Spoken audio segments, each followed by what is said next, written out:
मध्य प्रदेश में उपचुनाव से पहले एक बार फिर से बेरोजगारी का मुद्दा जोर पकड़ने लगा है। बेरोजगार युवा सड़कों पर उतरने लगे हैं और ये मुद्दा शिवराज सिंह चौहान सरकार के लिए मुश्किलें खड़ी करने के लिए काफ़ी है।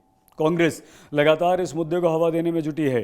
हालांकि डैमेज कंट्रोल करने के लिए पिछले दिनों शिवराज सिंह चौहान ने ये घोषणा की थी कि मध्य प्रदेश के सरकारी नौकरियों पर पहला अधिकार एमपी के युवाओं का ही होगा। लेकिन बेरोजगार युवा ये पूछ रहे हैं कि आखिर सरकारी नौकरियों की भर्ती कब होगी, वैकेंसीज कब निकलेंगी। दरअसल मध्य प्रदेश में पिछले 3 सालों से पुलिस भर्ती के लिए कोई वैकेंसी नहीं निकली, तो अतिथि शिक्षकों और अतिथि विद्वान नियमितीकरण को लेकर लगातार मांग कर रहे हैं। वहीं चयनित शिक्षकों की आज तक ज्वाइनिंग तक नहीं हुई, तो चयनित पटवारी भी अपनी ज्वाइनिंग की मांग को लेकर सड़कों पर उतरने की तैयारी कर रहे हैं। हालांकि सरकार की तरफ से यह कहा जा रहा है कि जल्द ही सरकारी नौकरियों में नियुक्तियां की जाएंगी, लेकिन बेरोजगार युवाओं का सब्र अब टूट रहा है। ज्योतिरादित्य सिंधिया जब कांग्रेस में थे तो उन्होंने अतिथि शिक्षकों के नियमितीकरण को लेकर कहा था कि अगर सरकार अतिथि शिक्षकों की बात नहीं सुनती है तो वो सड़क पर उतर जाएंगे।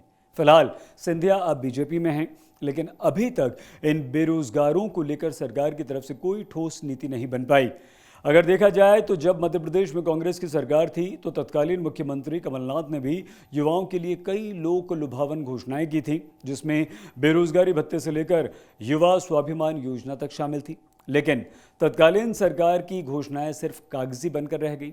आपको याद दिला दें कि 2019 में विधानसभा में तत्कालीन मुख्यमंत्री कमलनाथ ने कहा था कि अक्टूबर 2018 में मध्य प्रदेश में पंजीकृत शिक्षित बेरोजगारों की संख्या 20,77,222 थी, जो अक्टूबर 2019 में बढ़कर 27,79,725 हो गई।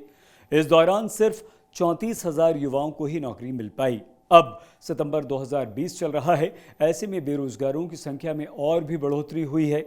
आर्थिक सर्वेक्षण 2019 से पता लगा था कि मध्य प्रदेश में पिछले 10 सालों में जनसंख्या लगभग 20% बढ़ गई है, लेकिन सरकारी नौकरियां बढ़ने के बजाय 2.5% कम हो गई हैं।